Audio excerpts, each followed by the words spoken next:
Okay, so this is the concept in the community development, community organization. So आपका fourth option correct हो जाएगा.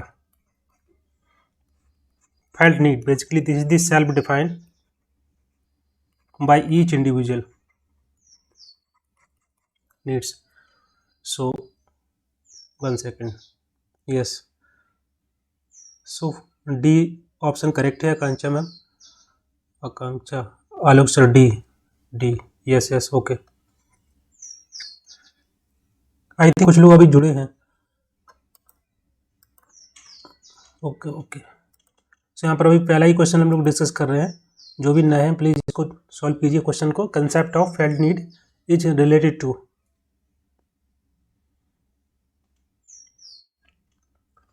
Option number D correct हो जाएगा. Next question, question number second. The evaluation of the self based on reflection और social comparison is known as. इसको क्या बोला जाता है? सेल्फ रिफ्लेक्शन का मतलब होता है कि जैसे अपने बारे में जानना, अपने बिहेवियर, अपने वैल्यूज, अपने नॉलेज, अपनी ग्रोथ, उसको बोलते हैं सेल्फ रिफ्लेक्शन बोलते हैं उसको. सेल्फ बेस्ड रिफ्लेक्शन या बोल सकते हैं सेल्फ रिफ्लेक्शन. उसको इवेल्युएट करना, उसको समझना. और social comparison, self esteem, self awareness, self security, self confidence. कौन सा आंसर होगा इसका? Question number second, Akanksha ma'am B, Alok sir A, Sirsa ma'am A. Okay. Second, question number second का कौन सा होगा? अच्छा, कुछ लोगों का आंसर सेल्फ स्टीम आ रहा है. सेल्फ स्टीम का मतलब क्या होता है? मतलब अपने बारे में एक ओवरऑल ओपिनियन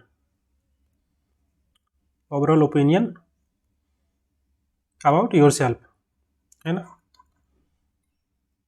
क्या आपकी कैपेबिलिटी है, how you feel about your capability, क्या आपकी स्ट्रेंथ है, क्या आपकी लिमिटेशंस है, इनके बारे में एक ओवरऑल ओपिनियन होना, उसको बोलते हैं self esteem. Self awareness, self security and self confidence. तो ऑफकोर्स यहाँ पर बात की जा रही है evaluation of the self based reflection और सोशल कंपैरिजन, कि अपने बारे में ओपिनियन को अपने बारे में जानना, उसको फील करना, उसको अंडरस्टैंड करना, क्या कैपेबिलिटी है, क्या लिमिटेशंस है ना, अपने बिहेवियर, नॉलेज, वैल्यू, ये सब के बारे में. सो उसको बोलेंगे self esteem. First answer correct हो जाएगा. Someone is waiting, 1 second, let me check. Okay okay okay, wait guys, काफ़ी लोग जुड़े हैं. 1 सेकेंड. यस यस, इसी वजह से मैंने जो क्लासरूम आईडी थी इवनिंग में ही शेयर कर दी थी, ताकि आप लोग तभी सेंड कर देते तो अभी तक सभी लोग जुड़ जाते. कोई नहीं.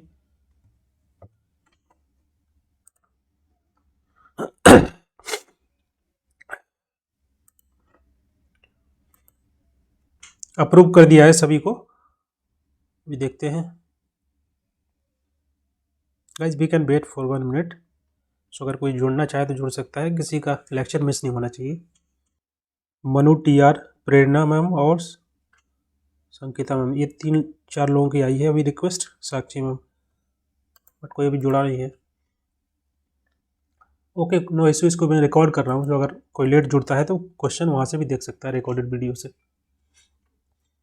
क्वेश्चन नंबर सेकंड का सेल्फ स्टीम होगा. आई होप आपको समझ में आ गया होगा. Next question, question number 3. इसको पढ़िए और इसका आंसर दीजिए. The process of the process of mutual influence between worker and the client is called as. एक वर्कर है, सोशल वर्कर मान लीजिए, एक क्लाइंट है, तो उनके बीच में जो म्यूचुअल इन्फ्लुएंस होता है, बोल सकते हैं कि ऐसा प्रोसेस जिसमें वो एक दूसरे को जानते हैं, समझते हैं, अंडरस्टैंड करते हैं, उसको क्या बोलते हैं? रिलेशनशिप, अंडरस्टैंडिंग, रिफ्लेक्सिवनेस और द रैपोर्ट. रिफ्लेक्सिवनेस के बारे में आपको बता दिया कि अपने बारे में एक ओवरऑल ओपिनियन होना, अपने बारे में जानना, अपने बिहेवियर को, अपने वैल्यूज, नॉलेज, ग्रोथ को, उसको बोलते हैं रिफ्लेक्सिवनेस. तो ये इतनी होगा, क्योंकि यहाँ पर 2 लोगों की बात की जा रही है, म्यूचुअल इन्फ्लुएंस की बात की जा रही है between worker and the client. And this is the process. ये भी आपको याद रखना है कि प्रोसेस कौन सा है वो. क्वेश्चन नंबर 3, ऑप्शन नंबर 3, सी नहीं होगा. जो मैंने आपको बता दिया है ना, रिफ्लेक्सिवनेस का मतलब क्या होता है। रिफ्लेक्सिविटी का मतलब होता है कि अपने बिलीफ, अपने जजमेंट, अपनी प्रैक्टिसेस को एग्जामिन करना, उसको समझना, है ना। तो अगर एग्जाम में अगर क्वेश्चन पेपर में पीवाईक्यू में इसका आंसर ये दिया है तो गलत है, आप इसको दोबारा बताइए इसका आंसर। सर एनटीए गिवन 3 या okay, no issue. NTA 3rd दिया है तो क्या हुआ, आपके पास दिमाग है ना, आप उसको सर्च कर सकते हैं गूगल पे, रिफ्लेक्सिविटी का मतलब क्या होता है।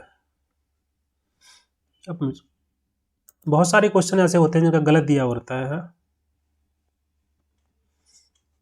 आप मास्टर्स में आपने फील्ड वर्क किया होगा तो वहाँ पर बताया होगा ना टीचर ने, रैपोर्ट बिल्डिंग करना, उसका मतलब क्या होता है। एक ऐसा प्रोसेस होता है जिसमें आप लोगों से मिलते हैं, ओके ना, उनसे एक कांटेक्ट बनाते हैं, एक रिलेशनशिप बनाते हैं। Sir can be rapport, yes yes, rapport correct होगा। This is very simple. आपको भी मास्टर्स में ये सब बताया होगा कि रैपोर्ट बिल्डिंग कैसे करना है, लोगों से कैसे मिलना है, उनसे इंटरेक्ट कैसे करना है, ताकि वो इन्फॉर्मेशन आपको बताएं आसानी से। उसको बोलते हैं रैपोर्ट बिल्डिंग, है ना। ऑप्शन नंबर 4 करेक्ट हो जाएगा, 3rd नहीं होगा। रिफ्लेक्शन में तो अपने बारे में जानना होता है ना, अपने बारे में एक उसको अपने इंसाइट को अंडरस्टैंड करना, जानना समझना, अपने बिहेवियर को, अपने नॉलेज को, अपनी ग्रोथ को। यस करेक्ट है, राइट। अभी कौन मैसेज किया है, 1 सेकंड गाइस।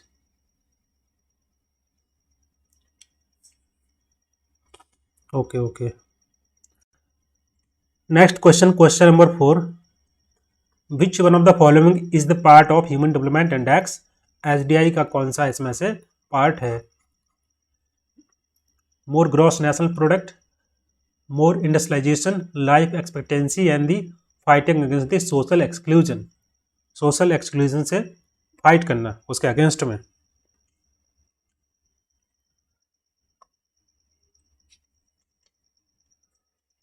मोर ग्रॉस नेशनल प्रोडक्ट, कौन सा इसमें आंसर करेक्ट होगा।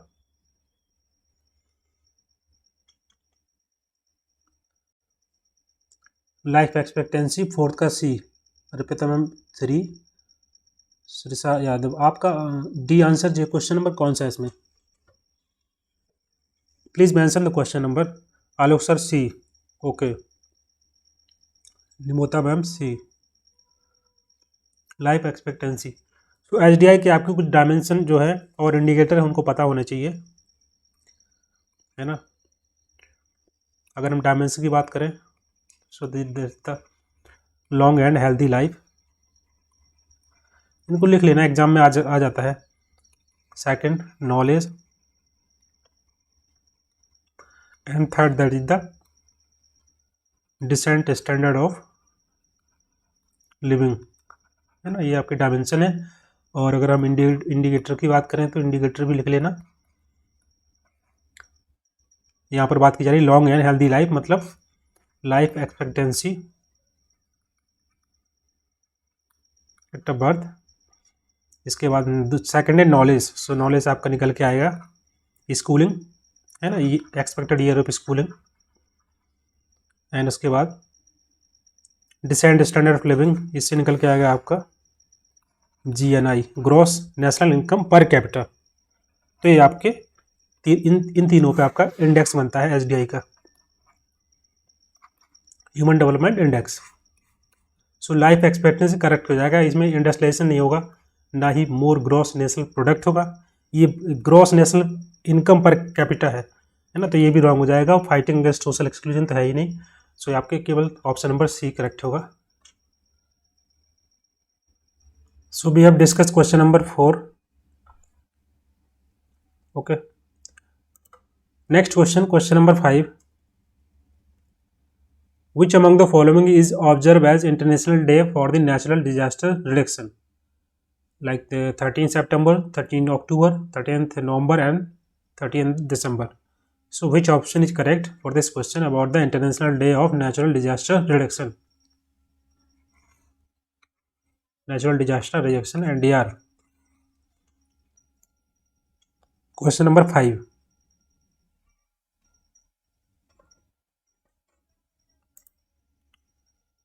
5 का 2, प्लीज सभी लोग आंसर दीजिए। Question number 5, yes yes.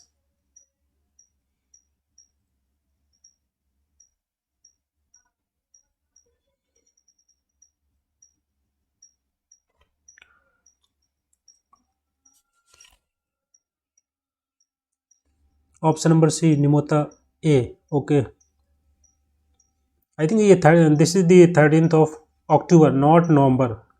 Option number B इसका करेक्ट होगा। Option number B will be correct for this question. Prerna ma'am C, no. Guys, please check. This is the option number second. 13th of October is the International Day of Natural Disaster Reduction. Okay, second will be right answer for this question. International Day for the Natural Disaster Reduction. Question number 6. Which one of the following is not the model of social group work? Social group का कौन सा model नहीं है? Which is not the model like the social goal model, remedial model, functional model, reciprocal model. So which is not the model of social group work? Question number 6.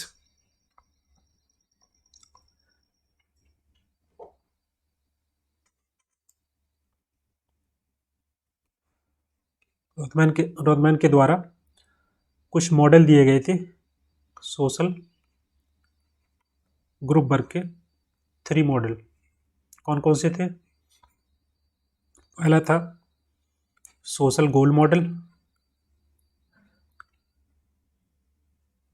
Second that was the remedial model,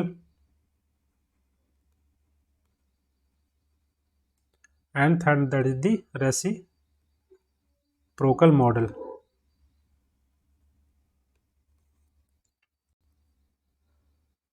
six का सी, D. So I mentioned this one na reciprocal model here. Reciprocal model, remedial model, and the social goal model. So the remaining that option number C, that is the functional model, will be correct because it is not a model of social group work. Yes, development model is also there. Functional model is not the model of social group work, and these 3 model given by the Rothman.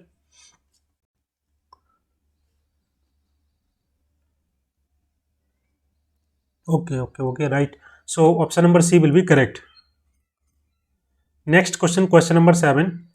Which among the following is not the dimension of personality? आपको बताना है personality कौन सी dimension नहीं है. पहला option कंसेंटियस, इसका क्या लिखा है आप पढ़ लीजिए इसको. And extroversion, introversion, perception, emotional stability and discretion. तो इनमें से कौन सा जो है which is not the dimension of personality?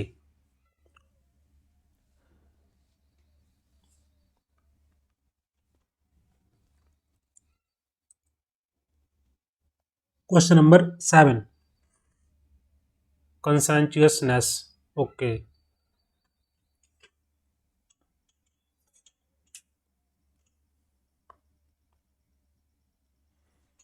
इसका क्या मतलब होता है कंसेंटियसनेस? इसका मतलब होता है basically this is the quality. Okay, एक प्रकार की क्वालिटी होती है अपने बारे में वंस वर्क ड्यूटी. जैसे कि आप कोई भी पर्सन है, उसकी क्या ड्यूटी है ना, उसके उसके उसके उसकी जो क्वालिटी होती है उसको करने की, उसको बोलते हैं conscientiousness. The quality of wishing to do one's work और ड्यूटी. अच्छे से अपना काम करना, अपना वर्क, अपनी ड्यूटी को निभाना, उसको बोलेंगे कर्तव्य निष्ठा, हिंदी में बोलते हैं. And this is the conscientiousness. Extroversion and introversion is the dimension of the personality. Perception, धारणा. Perception basically is the ability to notice, to understand something, that is called as perception. Okay, and next that is the emotional stability and discretion. Discretion means to like the power to make decision by yourself. अपने खुद से ही कोई decision लेने की जो power होती है उसको बोलते हैं डिस्क्रेशन, या यू कैन से the Vivek. So which option will be correct for this question? 7C, पता मैम, स्वामी जी ए, निमोता मैम सी. सभी लोग आंसर दीजिए. यहाँ पर 8 लोग जुड़े हुए हैं. मनु TR सर, प्रेरणा मैम, कृतिका मैम, बन्नाली, आलोक, त्रिपाठी। आप लोग आंसर नहीं दिए।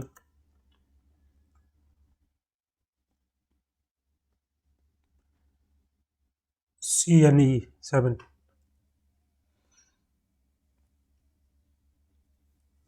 राइट, जैसे कि मैंने बताया कि डिस्क्रिप्शन तो that is different thing, that is the kind of the power to take decision, तो ये भी नहीं होगा, एंड परसेप्शन भी नहीं होगा। This is the kind of ability, okay, to understand something, किसी चीज़ को समझना, अंडरस्टैंड करना, उसकी जो एबिलिटी होती है उसको परसेप्शन बोलते हैं, है ना। तो वही, so option number C will be also wrong. So which is not the dimension, यहाँ पर CNE होगा ऑप्शन नंबर सी या third, that will be correct. ये तीनों की तीनों जो है पर्सनालिटी की डायमेंशन है, okay. Extroversion, introversion, emotional stability and the conscientiousness, इसको बोलते हैं कर्तव्यनिष्ठा, अपने काम को ईमानदारी से करना, उसकी जो क्वालिटी होती है, quality to doing one's work. So option number C correct हो जाएगा। Next question, question number 8, the developing of feelings attitudes opposite to the anxiety, anxiety के अगेंस्ट में, उसके अपोजिट में एटीट्यूड्स और फीलिंग को डेवलप करना, उसको क्या बोलेंगे? Reaction, formation, isolation, avoidance, confession. Question number 8।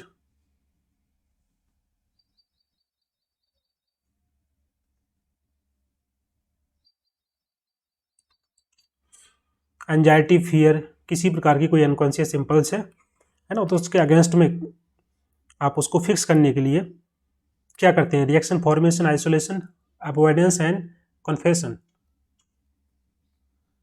Question number 8, Kritika ma'am A, Bannali ma'am A, Arpita ma'am A, okay.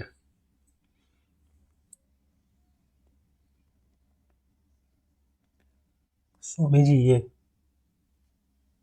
Reaction formation, yes, ये जो है रिएक्शन फॉर्मेशन करेक्ट हो जाएगा। प्रतिक्रिया बनाना मतलब अपोजिट इसके कोई एटीट्यूड्स या फीलिंग्स को डेवलप करना, है ना, उसको बोलते हैं रिएक्शन फॉर्मेशन। आइसोलेशन तो अलग करना होता है, अवॉइडेंस मतलब होता है बचाव करना, कन्फेशन मीन्स दोष स्वीकृति, कुछ गलत किया है उसको मान लेना, that is kind of this confession. So these three option will not be right, only the reaction formation will be correct, because this is the double like the developing of any feelings, attitudes, behavior opposite to the fear or anxiety, anything. So that is called as reaction formation. Question number 9, if conflict between two groups is resolved in such a way that the aspirants of both the groups are meet, and this situation called as, जो भी aspiration है दोनों group की, मान लीजिए ए group है और B group है ना, इनकी आपस में कन्फ्लिक्ट होती है किसी वजह से, है ना, अगर इनकी जो है रिजॉल्व हो जाता है, साथ ही साथ उनकी जो एस्पिरेशन है वो भी पूरी हो जाती है दोनों की, then this situation called as win lose situation, lose lose situation, win win situation and the confusion chaos situation.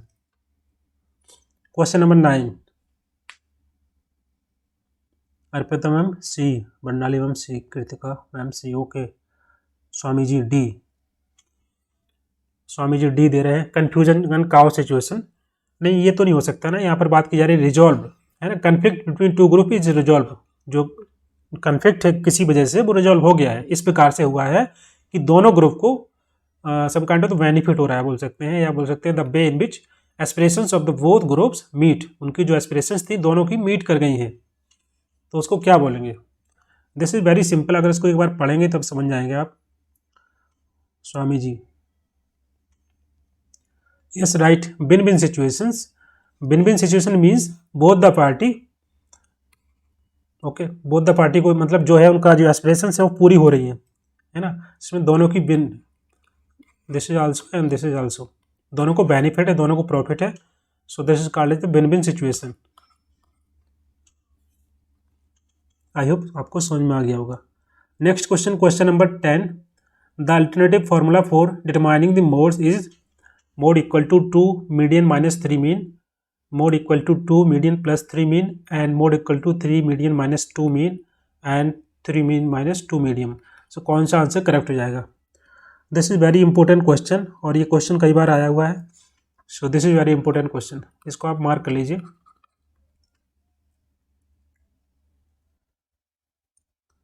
Manu TR C, okay, Arpita ma'am C, Banwali ma'am C. Question number 10, Swami ji C.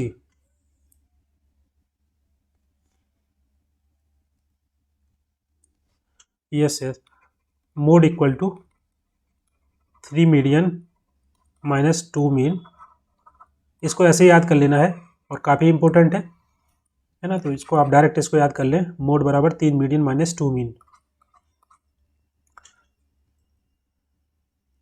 Next question, most of the answer correct है। Which of the following is the type of dream mechanism, आपको बताना है इनमें से कौन सा जो है एक टाइप है ड्रीम मैकेनिज्म का।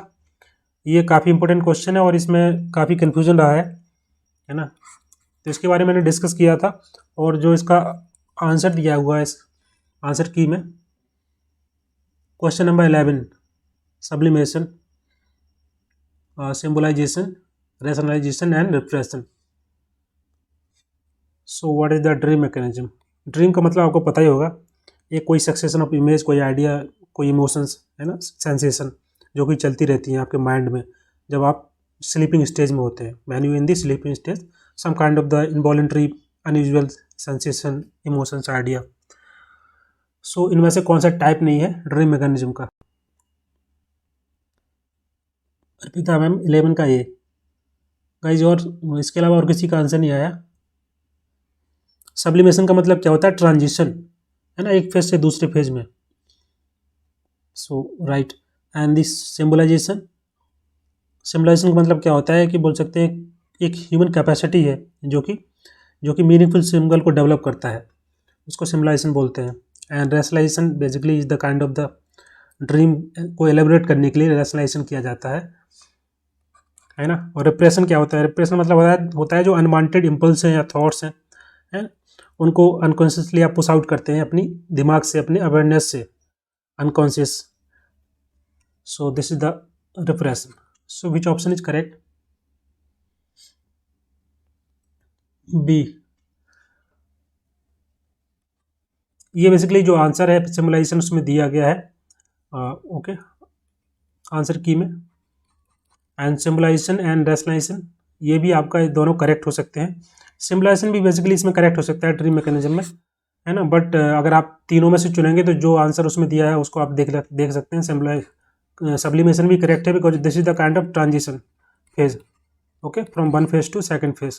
सो it could be also right answer. And symbolisation and the rationalisation also, अगर आपको ये ऑप्शन नहीं मिलता उसमें तो आप इसको भी लगा सकते हैं सिम्बलाइजेशन को, ओके, ये भी गलत नहीं है।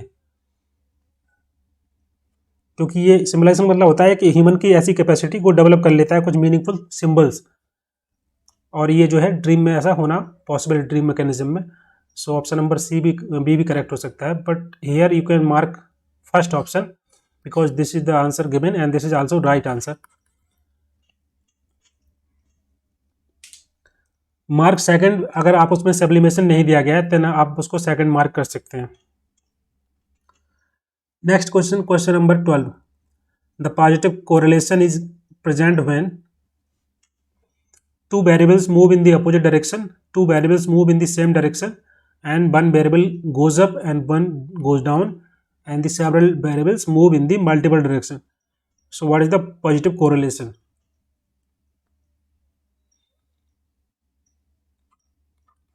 Positive correlation, negative correlation and zero correlation। जब दोनों वेरिएबल एक डायरेक्शन में जाते हैं,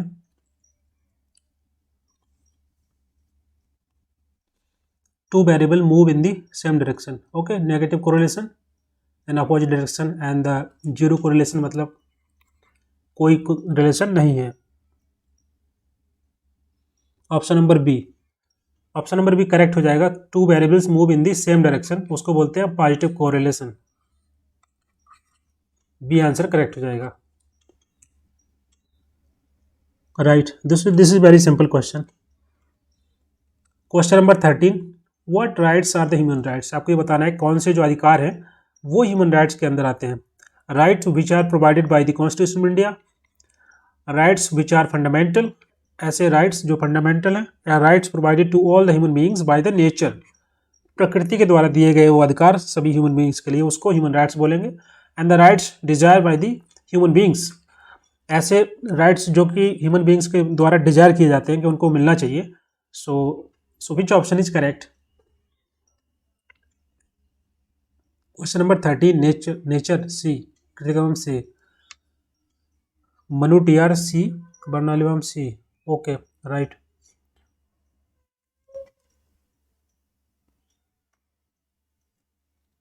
ऑप्शन नंबर सी इसका करेक्ट हो जाएगा।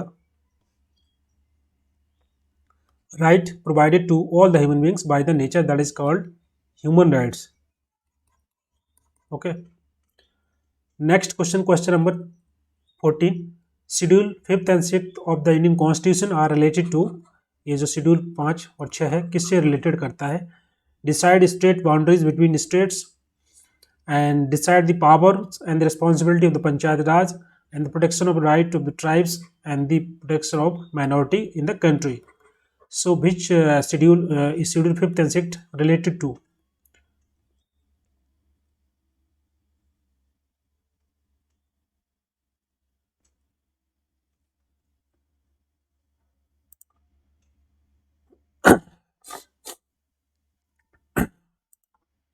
कौन सा आंसर करेक्ट हो जाएगा इसका? Question number 14 Barnali ma'am C, Arpita ma'am C, okay Alok sir C, Swami ji C.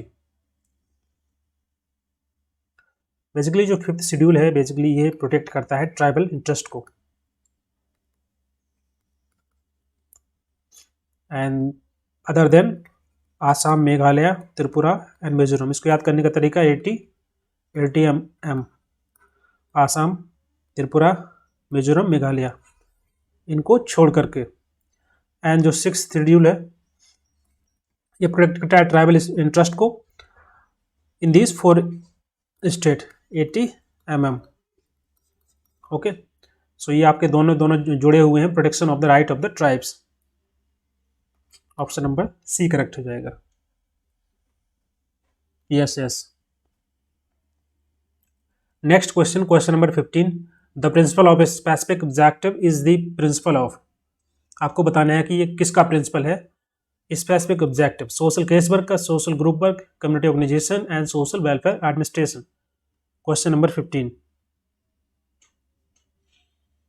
so you should know about the principle of social group work which is given by the HB tracker. Question number 15 B Alok Tripathi से B, Arpita B, okay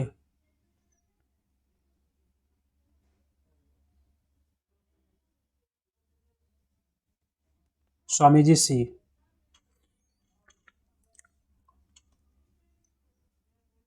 the principle of the specific objective is the principle of social group work. Okay option number B इसका correct हो जाएगा। और इसके अलावा और भी इसके प्रिंसिपल हैं जैसे कि प्लांट ग्रुप फॉर्मेशन है ना। नेक्स्ट इसका स्पेसिफिक ऑब्जेक्टिव जो कि इसमें लिखा ही है, purposeful worker group relation, continuous individualisation and guided group interaction, democratic self determination. आप इनको अच्छे से पढ़ लेना है ना, ये HB ट्रैकर के द्वारा दिए गए थे, ये भी याद कर लेना, एग्जाम में आ सकता है। So option number B correct हो जाएगा। यस बी राइट आंसर है। Question number 16 which among the following is not the model in the urban structure. Urban structure में कौन सा मॉडल नहीं है? Sector model, concentric zone model, social inclusive exclusive model and the multiple nuclei model. So urban structure में basically 3 classical model है। एक आपका concentric zone model, second sector model and तीसरा है मल्टीपल न्यूक्लाई मॉडल।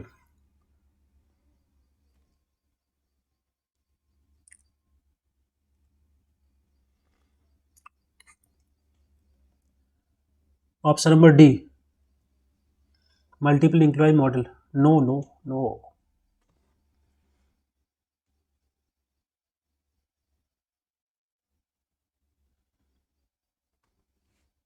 ये तो मैंने आपको बताया ना, मल्टीपल न्यूक्लियर मॉडल इस कार्बन स्ट्रक्चर का एक 3 मॉडल है।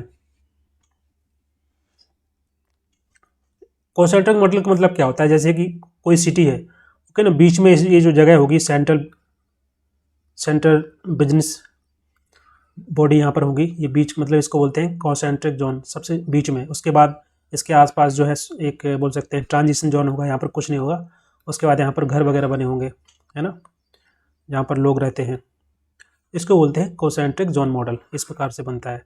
और सेक्टर मॉडल तो आपने देखा ही होगा आजकल जो अर्बन बनता है, कि जैसे for example let me erase this.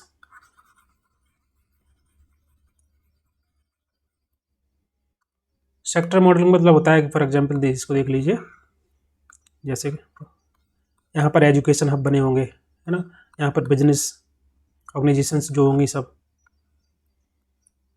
यहाँ पर रिक्रिएशनल एक्टिविटी, यहाँ पर पार्क, है ना, इस एरिया में हाउसेस होंगे, तो इसको बोलते हैं sector model. This is also the urban structure model. और तीसरा होता है multiple nuclei model. So this is the different kind, मतलब कुछ भी कहीं पर बना होता है, लाइक यहाँ पर एजुकेशन हब बने होंगे, है ना, यहाँ पर कुछ अदर रिक्रिएशनल एक्टिविटी के लिए, यहाँ पर बिजनेस बिल्डिंग्स, यहाँ पर हाउसेस रहने के लिए। So this is kind of the multiple nuclei model. So option number C correct हो जाएगा। This is not the model of urban structure, social exclusion and exclusion model. No, option number D, ये जो D गलत नहीं है, सही है। Multiple nuclear model is also part of the 3 classical model of urban structure. C answer correct हो जाएगा। Question number 17, which of the following statements is incorrect with regard to the social problem. Social problem को लेकर के इसमें से कौन सा statement है जो कि इनकरेक्ट है? All social problems are deviation from the ideal situation. Social problems are cause by many factors which are social in the origin. जो सोशल प्रॉब्लम है बेसिकली कॉज होती हैं बहुत सारे ऐसे फैक्टर जो कि उनका जो ओरिजिन है वो सोशल है। And social problems do not affect all individuals of the society. Social problem हर एक इंडिविजुअल को अफेक्ट नहीं करती, सोसाइटी में रहने वाले लोग हैं। फॉर एग्जाम्पल इतने सारे लोग इन से कुछ लोगों को ही अफेक्ट करेगी social problems, not affect all every individual, and the social problem affect different individuals differently. कौन सा आंसर करेक्ट हो जाएगा क्वेश्चन नंबर 17 का?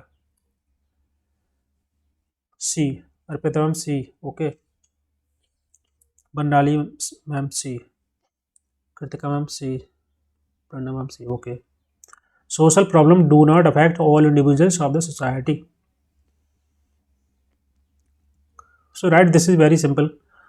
सोशल प्रॉब्लम अफेक्ट डिफरेंटली, मतलब जैसे डिफरेंट तरीके से सबको सोशल प्रॉब्लम अफेक्ट करती हैं, ये भी सही है। Social problem are cause by many factors, जिनका ओरिजिन सोशल ही होता है, तो ये भी करेक्ट हो जाएगा। And social problems are deviation from the social, जो आइडियल सिचुएशन, आइडियल सिचुएशन मतलब होता है जहाँ पर कोई प्रॉब्लम ना हो, है ना, तो उससे डेविएशन होना मतलब ये होता है सोशल प्रॉब्लम डेवलप होना, क्रिएट होना, तो ये भी करेक्ट हो जाएगा। सो ऑप्शन नंबर सी जो है करेक्ट हो जाएगा। यहाँ पर पूछा गया है विच इज नॉट या incorrect regarding the social problems. Social problems do not affect all individuals of the society. अब सोसाइटी में जो लोग रहेंगे तो ऑफकोर्स उनको इफेक्ट तो होगा ही ना, तो ये आपका करेक्ट हो जाएगा। क्वेश्चन नंबर 18, संसद आदर्श Gram Yojana SAGY was launch in the combination of the birth anniversary of. किसकी बर्थ एनिवर्सरी को लेकर के ये जो है योजना लॉन्च की गई थी? सांसद Adarsh Gram Yojana. Question number 18, Shri Deendayal Upadhyay, Shri JP Narayan and Shri Atal Bihari Vajpayee and Mahatma Gandhi. So which option is correct for question number 18? JP Narayan,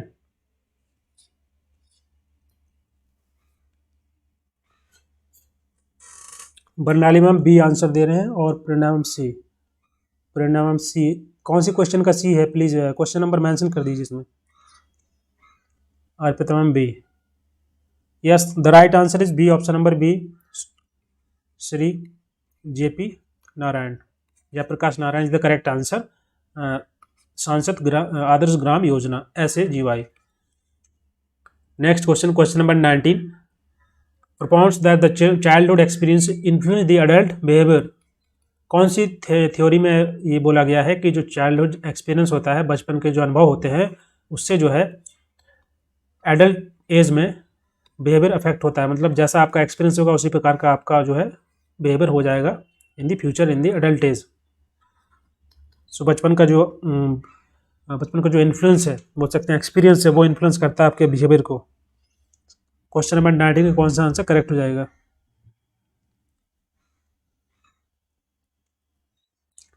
person centred theory, इसका मतलब क्या होता है? ये पर्सन सेंटर्ड थ्योरी किसके द्वारा दी गई थी? कार्ल रोजर के द्वारा है। इसका जो मेन फोकस होता है कि जो इंडिविजुअल पर्सन है उसकी एबिलिटी को डेवलप करना पॉजिटिव डायरेक्शन में। Next behavioural modification theory and psycho analytical theory and the existence theory. कौन सा करेक्ट हो जाएगा इसका आंसर?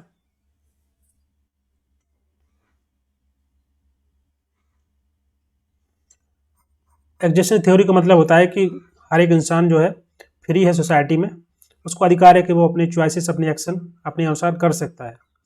सो एग्जिस्टेंस थ्योरी का ऐसा बिलीव होता है कि सोसाइटी जो है, सोसाइटी को, the society should not restrict any individuals in their life. Okay, they are free, they can develop their potential by self. Option number C इसका करेक्ट है, psychoanalytical theory. Okay, that profound that the जो child, बचपन का जो experience होता है वो influence करता है आपके अडल्ट बिहेवियर को। Option number C will be correct.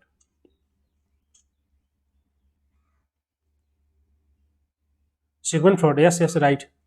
This is very simple और कई बार क्वेश्चन पूछा गया है साइको एनालिटिकल थ्योरी के बारे में। इसको आप अच्छे से एक बार पढ़ लेना, और एटलीस्ट सिगमंड फ्रॉइड के बारे में, एल्बर्ट बंडूरा, है ना, इन सब के बारे में पढ़ लेना। Question number 20, what shall be the proportion of the women amongst the members appointed in the advisory committee formed under the Equal Remuneration Act 1976? कौन सा आंसर करेक्ट होगा? 1/4, 1/2, 1/3 and the full 100%। What portion of the women amongst the member जो appoint किए जाते हैं advisory committee में इस act के अंतर्गत? सो कौन सा आंसर करेक्ट हो जाएगा?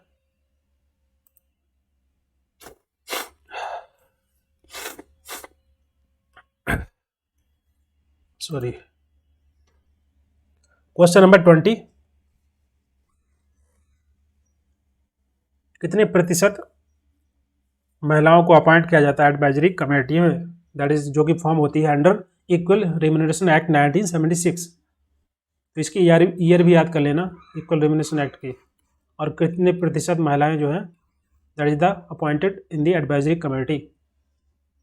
Question number 20, Barnali ma'am B, Prerna ma'am B, Swami ji B, okay, Arpita ma'am B, okay, 1/2, yes. Question number 20 का भी करेक्ट हो जाएगा, 1/2 is the correct answer. That is the portion that is appointed in the advisory committee under this act. Next question, question number 21. Under Juvenile Justice Care and Protection of Children Act 2015, the State Child Protection Society are constituted at district level, state level, national level और the tehsil level. So यहाँ पर बात की जा रही है child protection society की, the state child protection society. So इससे आपका जो कुछ ऑप्शन आप इजीली एलिमिनेट कर पाएंगे। सो which code is correct for this question? The act that is the Care and Protection of Children Act 2015, and this is talking about the State Child Protection Society, जो कि बनती कहाँ पर है? District level पर, state level, national level and the tehsil level. Arpita ma'am first, Prana ma'am A, Barnali ma'am A, Manu T R B. Question number 21 का answer दीजिए Manu T R sir, B, okay.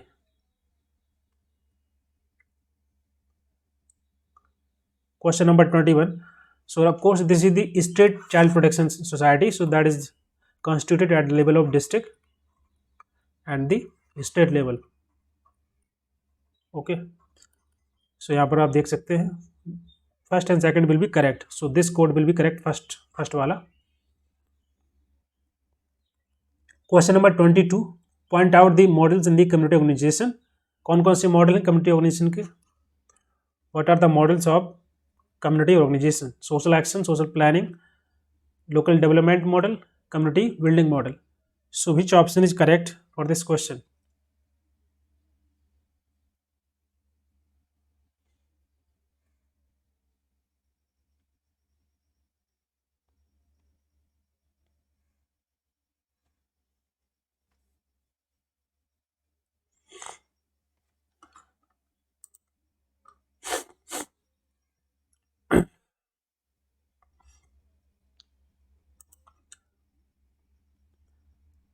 Community organisation के मॉडल किसके द्वारा दिए गए थे, आपको पता होना चाहिए।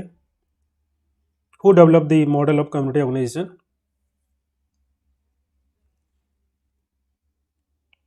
Kritika ma'am 4, right. Next fourth number जो है वो किसके द्वारा दिया गया था?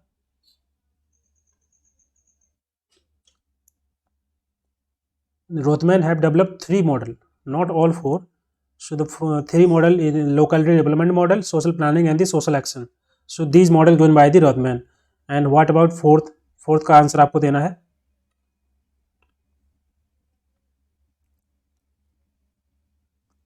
Yes, option number D will be correct. Okay, and these model given by the Rothman. And this community building model किसके द्वारा दिया गया, ये आपको आंसर देना है, बताइए।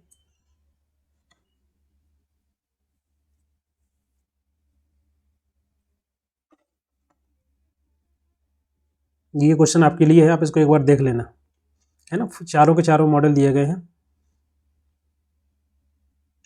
Next question, question number 23, which among the following is not the silent feature of the current Indian population? इनमें से कौन सा फीचर नहीं है करेंट इंडियन पॉपुलेशन का? Large size and fast growth, second stage of the democratic transition, rapid rising density and sex ratio composition favourable to the female and the bottom beak age structure. कौन सा correct हो जाएगा?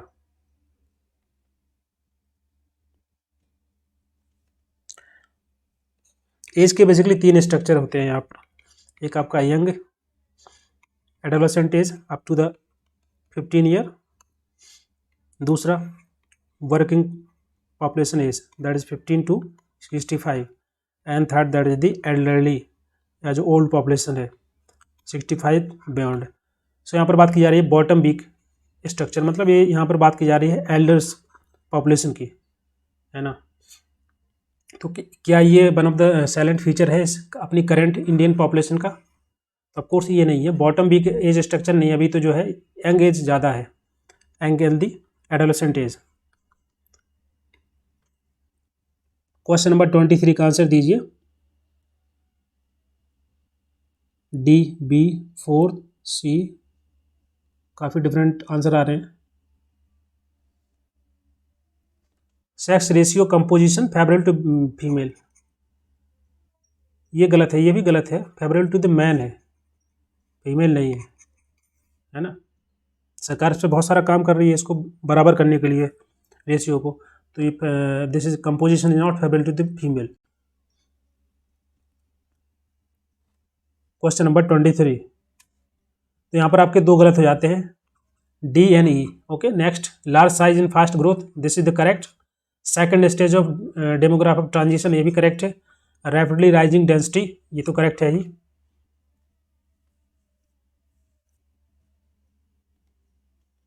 देखिए, second stage of development demographic transition का मतलब क्या होता है? इसका मतलब होता है कि डेथ रेट कम होना, है ना, लोग कम मरेंगे, और बर्थ रेट है जो वो remain high.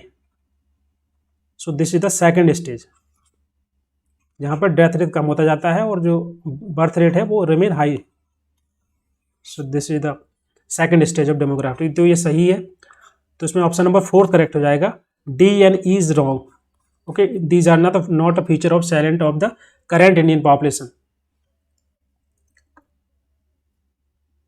Next question, question number 24, Mary Richmond in her book Social Diagnosis described 3 basic category in the theory of social work practice. The first one, that is the investigation or fact finding, diagnosis, treatment and social justice. So कौन सा code correct हो जाएगा? This book Social Diagnosis is very important, which is written by the Mary Richmond. At least ये यहाँ पर एक question बन जाता है, मैरी रिचमंड के द्वारा कौन सी पुस्तक जो है सोशल डायग्नोसिस है। डिस्क्राइब 3 बेसिक कैटेगरीज इन दी सोशल प्रैक्टिस। सो ये 3 जो है कैटेगरी कौन कौन सी है? क्वेश्चन नंबर 24, बी, ए, बी, सी, इन्वेस्टिगेशन और fact finding in the social diagnosis process. First of all, we have to find out the investigation process.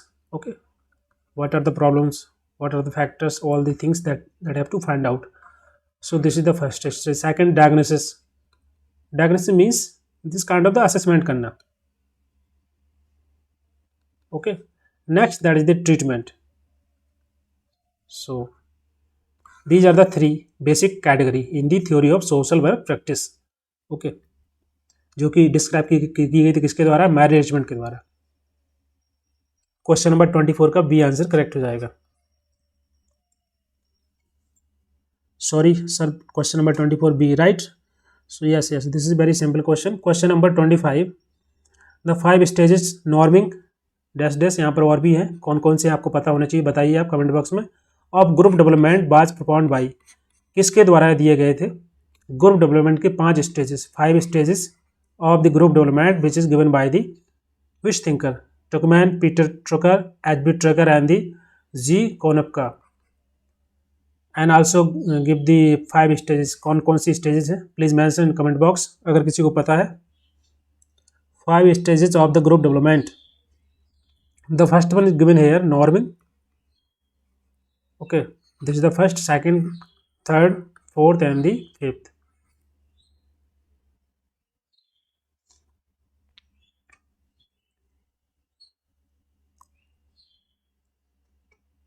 Tuckman.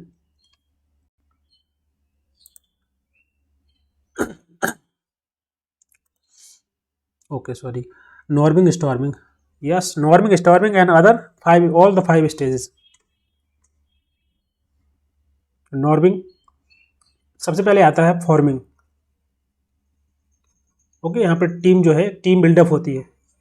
Okay, next आता है इसका स्टॉर्मिंग. स्टॉर्मिंग मीन्स होता है कि जो टीम है दे हैव डिफरेंट ओपिनियंस, है ना, but they are working on a particular objective. So उनके बीच में आपस में जो है ओपिनियन डिफरेंसेस होते हैं. Okay, but they guided by the one particular rules and by the one individual leader. So this is the stage of storming, जहाँ पर लोग अपनी अपनी बात रखते हैं, अपने अपने पॉइंट ऑफ व्यू रखते हैं. नेक्स्ट है इसके बाद नॉर्मिंग. नॉर्मिंग का मतलब होता है कि they feel that they are the part of the team and they are working for the particular cause और particular objective with different opinion. So this is the stage of norming. And next आ जाता है performing. Performing stage means होता है कि जो objective है उसको अचीव करने के लिए ये लोग वर्क करते हैं साथ में, पूरी team, as a team. Okay, एक ऐसा एनवायरनमेंट बन जाता है काफ़ी फ्लेक्सिबल, जहाँ पर लोग आपस में मिल करके काम कर सकें. They work as a team work. And last that is the adjourning. Okay, after the assessment of the work, this is the last stage that is called as adjourning. उसके बाद जो है you can say this is the time the party time. This is the last time. So this is the adjournment given by the document. First option correct हो जाएगा. FSNPD. Okay. Forming, storming, norming, performing and the adjourning. Right. Correct. So these are the 25 question, guys. Thank you so much for joining this morning session. और हम लोग daily basis पे question solve करेंगे. And जो भी इस recorded video को देख रहा है please like, share and subscribe.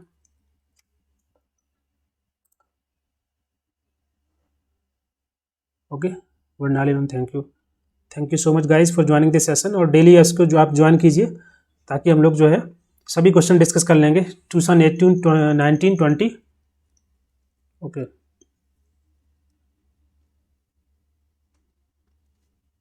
I hope आपने कुछ इस सेशन से सीखा होगा. Thank you so much guys. I think ये जो टाइमिंग है सही है, इसी टाइमिंग पे क्लास होनी चाहिए. और प्लीज़ उसके अलावा जो भी अदर एस्पिरेंट हैं जो अपने पेड ग्रुप में हैं उनको भी मैं दोबारा एक बार मैसेज कर दूंगा ताकि सब लोग ज्वाइन करें इन दी नेक्स्ट सेशन.